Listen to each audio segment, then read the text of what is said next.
Okay, moving on. Somebody said, how to be roommates with your friend without ending up hating each other. So many people say living with your friends can mess up the friendship. Well, I think what tends to cause hatred is overexposure. Like eventually, if you're around somebody too much, you'll just get sick of being around them. And I think that's somewhat normal. I think what's complicated about moving in with a friend is that when you're just normal friends and you don't live together, a foundational piece of your relationship is the fact that you don't live together. And so to hang out, you have to put effort in to see each other as often as you can to continue to grow and develop your friendship, right? That is a foundational element of a friendship between two people who don't live under the same roof. However, when you live together, I would argue that a foundational piece of your friendship needs to be having lives separate from each other. Because now that effort to see each other doesn't really matter anymore. Like you don't really need to put in effort anymore because you live in the same home. So now your focus needs to be, okay, how do we not smother each other? How do we not spend too much time together? How do we have balance?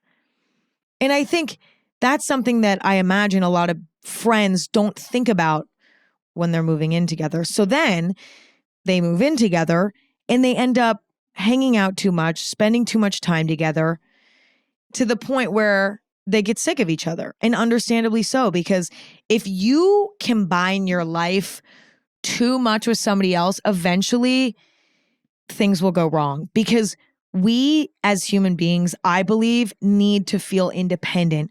We need to feel like we have our own lives.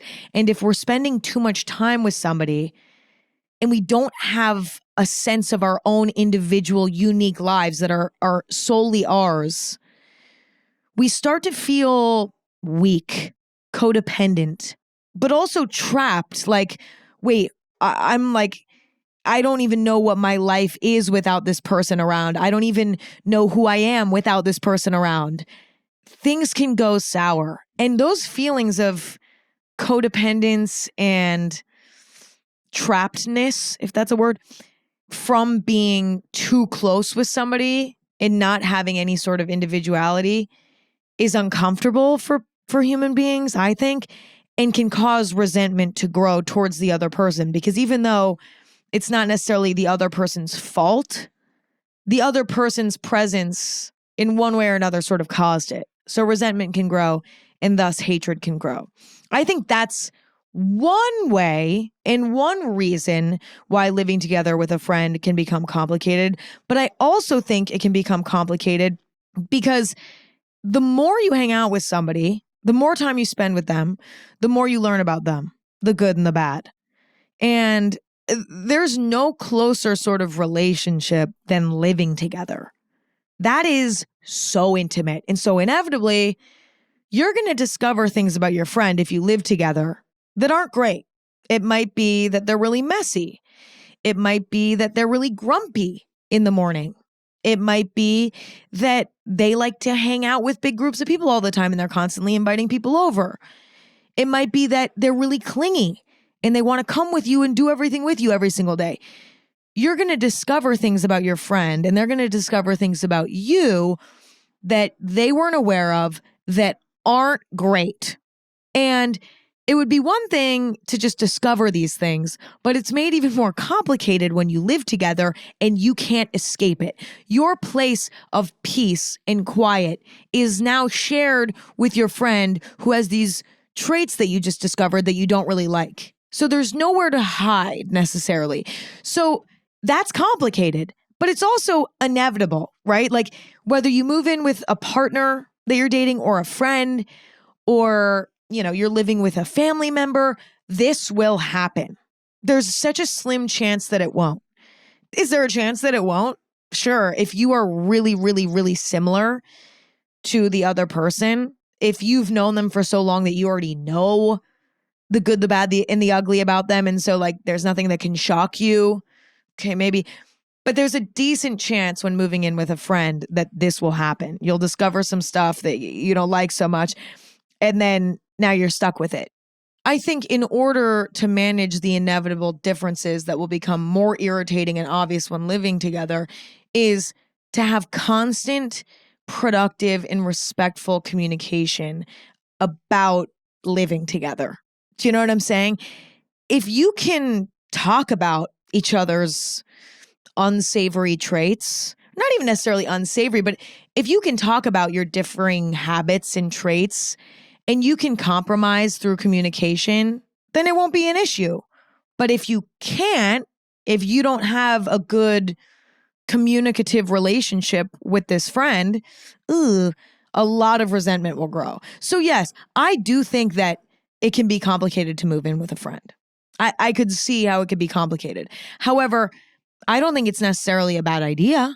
I think to be aware of the risks is important so that you can keep an eye out for certain red flags. And also, when you're in the situation, you can be extra sensitive to problems that arise and you can solve them before they fester into something larger than they need to be and potentially ruin the relationship.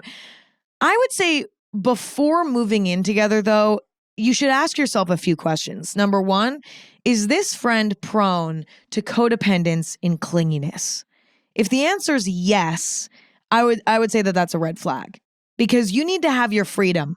You shouldn't feel like you have to sneak out of the house to do something without your roommate. You know what I'm saying?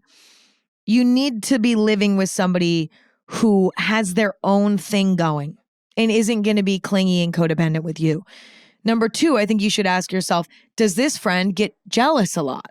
If they're a jealous person, it's probably not going to work out very well. Number one, because again, when you leave the house, they're going to be like, where are you going? What are you doing?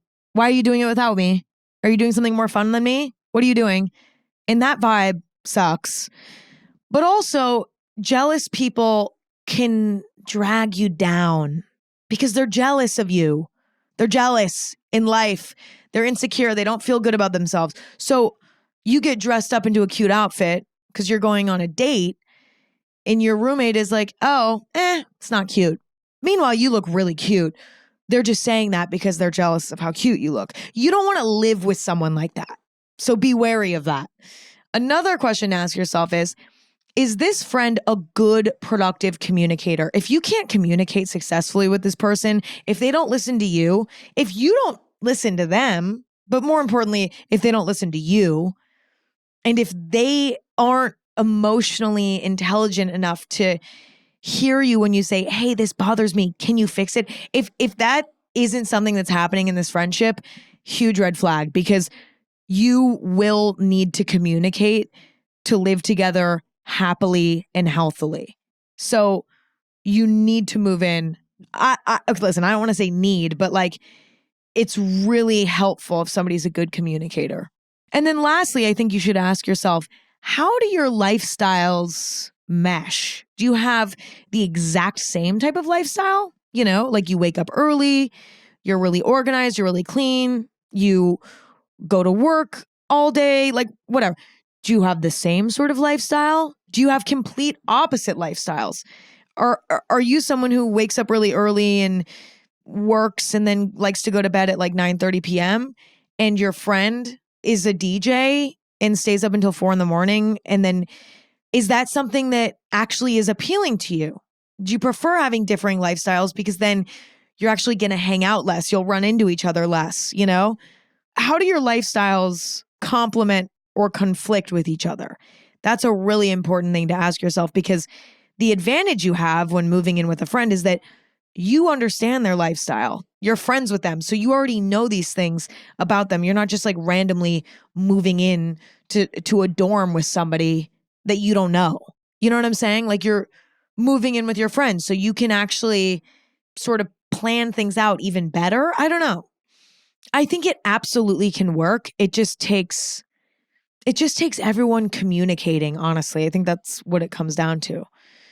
And communication is uncomfortable, unfortunately. And a lot of people, they're afraid. They don't want to communicate. They'd rather just let things go undiscussed. But if you're going to be living with a friend and you want to maintain the friendship, communication, I think, is a necessity.